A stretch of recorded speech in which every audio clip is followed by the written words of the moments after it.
तो चलिए आज एक ऐसे संकट की बात करते हैं जो डिग्री हाथ में होने के बाद बावजूद लाखों युवाओं को परेशान कर रहा है। सवाल एक ही है, नौकरी कहाँ है? आइए जरा गहराई में जाते हैं और समझते हैं कि इस स्नातक रोजगार संकट की असली वजह क्या है और इसका हल क्या हो सकता है। ये तस्वीर ये आज के समय की सच्चाई है। सोचिए, सालों की मेहनत, घर वालों का पैसा और फिर हाथ में आती है एक डिग्री। लेकिन सामने क्या है? नौकरियों के बंद दरवाजे। सवाल तो यही है कि आखिर ऐसा हो क्यों रहा है? और देखिए, ये सवाल सिर्फ किसी एक इंसान का नहीं है, ये तो एक पूरी की पूरी पीढ़ी का सवाल बन गया है। तो चलिए इस सीधी और थोड़ी चुभने वाली सच्चाई का सामना करते हैं और इसका जवाब ढूंढने की कोशिश करते हैं। जरा इस नंबर को देखिए, 33%। ये आंकड़ा सच में चौंकाने वाला है। मतलब भारत में लगभग हर 3 में से 1 ग्रेजुएट के पास नौकरी नहीं है।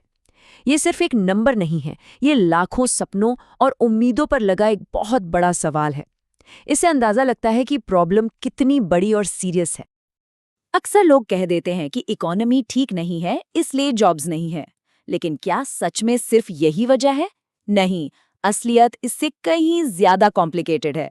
आइए एक एक करके असली कारणों को समझते हैं। तो इस पूरी समस्या की सबसे बड़ी जड़ पता है क्या है? वो है स्किल्स गैप। इसका सीधा सा मतलब है कि जो कुछ कॉलेज में पढ़ाया जा रहा है और जो कुछ कंपनियां असल में ढूंढ रही हैं, उनके बीच एक बहुत बड़ी खाई बन गई है। अब ये जो स्क्रीन पर है ना, ये उस खाई को बिल्कुल साफ साफ दिखाता है। देखिए, एक तरफ है कॉलेज की पढ़ाई जो ज्यादातर थ्योरी, रटने और बस एग्जाम पास करने पर फोकस करती है, और दूसरी तरफ है आज की इंडस्ट्री, जिसे क्या चाहिए?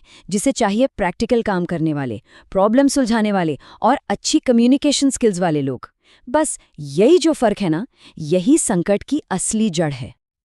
और बात सिर्फ स्किल्स गैप पर ही खत्म नहीं होती।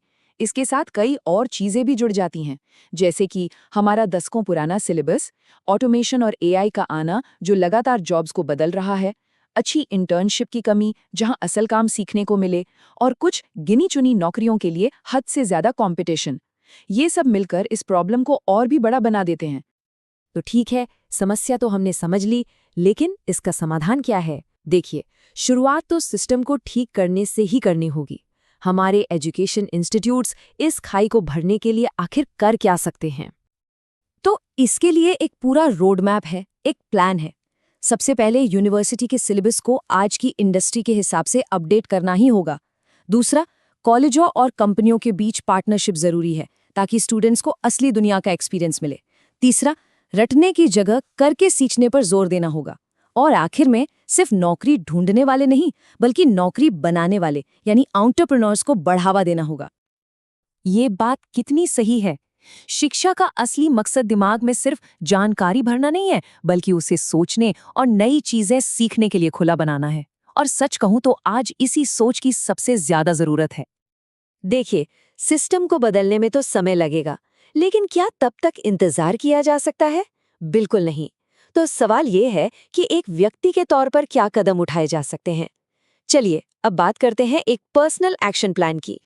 सबसे पहली और सबसे जरूरी बात, अब किसी और के द्वारा मौका दिए जाने का इंतजार करना बंद करना होगा। अब वक्त आ गया है कि अपने करियर का कंट्रोल खुद अपने हाथों में लिया जाए। तो इसके लिए एक सीधा सा एक्शन प्लान हो सकता है। पहला कदम, पता लगाइए कि आपकी फील्ड में कौन सी स्किल्स की सबसे ज्यादा डिमांड है। इसके बाद सिर्फ एक सीवी या रेज्यूमे से काम नहीं चलेगा। अपने काम को दिखाने के लिए एक प्रोजेक्ट पोर्टफोलियो बनाइए। साथ ही सॉफ्ट स्किल्स जैसे बात करने का तरीका और टीम में काम करना, इन पर भी काम करना होगा। और आखिर में नेटवर्किंग कीजिए, लेकिन स्मार्ट तरीके से। ऐसे लोगों से जुड़िए जो सही रास्ता दिखा सकें। तो यहाँ ना 2 तरह की सोच सामने आती है। एक है पैसिव लर्नर, यानी वो इंसान जो सिर्फ अपनी डिग्री के भरोसे बैठा है और मौके का इंतजार कर रहा है। और दूसरा है एक्टिव बिल्डर, जो लगातार नई स्किल सीख रहा है और अपने लिए मौके खुद बना रहा है। अब सोचने वाली बात यह है कि आज के जमाने में कौन सी सोच ज्यादा काम आएगी।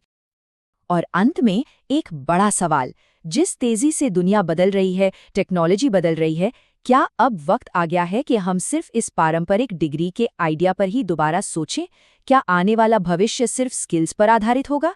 इस पर सोचिएगा जरूर।